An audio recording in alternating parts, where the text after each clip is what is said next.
Bismillahirrahmanirrahim. Pemberantasan korupsi bukanlah suatu pekerjaan yang mudah untuk dilakukan, khususnya di Indonesia. Jika ditinjau dari beberapa penyebab yang ada, maka pemberantasan dan pencegahan pun harus dilakukan tindakan yang serius dan kerjasama yang baik antara pemerintah, aparat penegak hukum, dan seluruh masyarakat untuk bersama-sama memberantas korupsi. Dalam hal ini, perlu kiranya mencari landasan teologis mengenai korupsi, agar masyarakat memiliki kesadaran untuk menghindarinya. Meskipun faktanya tidak sedikit pelaku korupsi adalah orang yang memahami agama.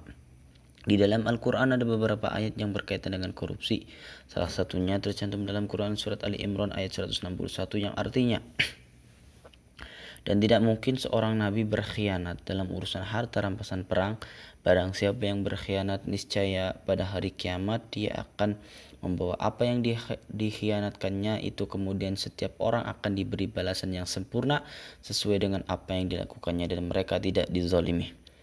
Dalam ayat tersebut ada poin yang dapat diambil. Pertama, pentingnya mengetahui teori tentang korupsi. Banyak membaca, mempelajari Al-Quran, mengetahui korupsi sebab, akibat maupun jenisnya. Kedua, menanamkan kejujuran dan keadilan, tidak menggunakan kekuasaan untuk korupsi. Ketiga, pembentukan karakter anti korupsi, segala usaha menjaga diri agar tidak terjumus dalam korupsi atau tazkiyah. Tazkiyatun nafas, untuk membersihkan diri dari hal-hal tersebut. Keempat, keseimbangan antara balasan dan perbuatan merupakan aturan ilahi. Kelima, pendidikan dengan hikmah. Dan terakhir, kembali kepada Al-Quran sebagai pedoman utama kehidupan kita. Dalam ayat lain Allah berfirman yang artinya, mereka itu adalah orang yang suka mendengar berita bohong, banyak memakan yang haram, mungkin seperti uang sukukan dan sebagainya. Jika mereka orang Yahudi datang kepadamu untuk meminta putusan, maka putuskanlah perkara itu di antara mereka, atau berpalinglah dari mereka. Jika kamu berpaling dari mereka, maka mereka tidak akan memberi mudarat kepadamu sedikit pun.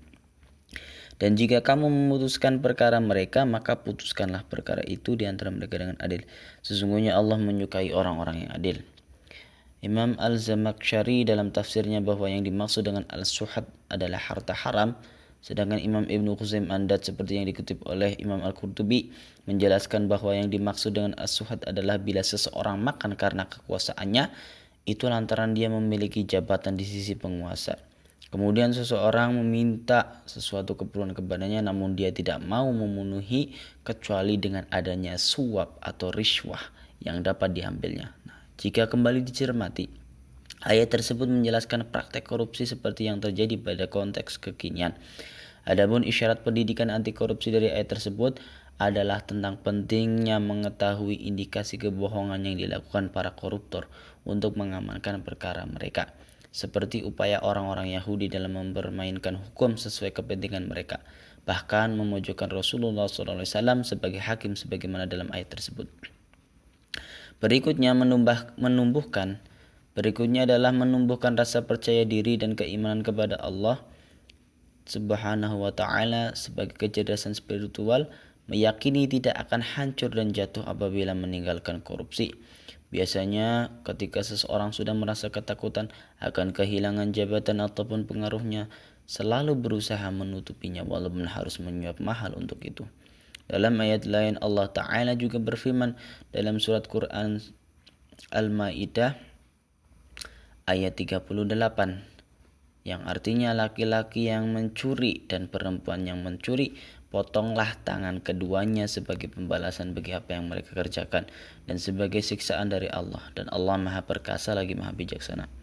Imam Ibnu Katsir dalam tafsirnya menjelaskan sebuah riwayat yang bersumber dari Imam Abdullah bin Amr.